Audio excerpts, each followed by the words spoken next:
Guys நம்ம பல நாள் கனவு வந்து நீங்க கனவாக போகுது. இவ்வளவு நாள் வந்து நம்ம ஃப்ரெண்டு மொபைல்ல தான் வந்து வீடியோ எடுத்துட்டு இருந்தோம். இன்னைக்கு வந்து உங்க சப்போர்ட்டால வந்து நீங்க போன் எடுக்க போறேன். கடைக்கு வந்தாச்சு. சரி வாங்க உள்ள போலாம்.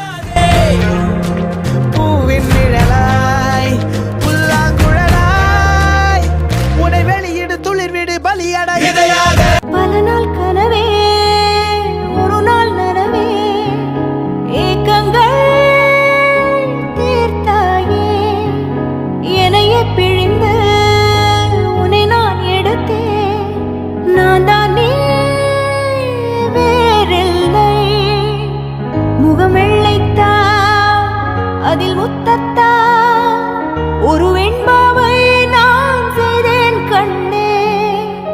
இதழச்சில் நீர் எனும் தீர்க்கத்தா அதில் திருத்தங்கள் நீ செய்தாய் கண்ணே. கைஸ் நம்ம ஃபைனலா வந்து ஐபோன் எடுத்தாச்சு. உங்களுக்கு வந்து ஆண்ட்ராய்ட் போன் பிடிக்குமா இல்ல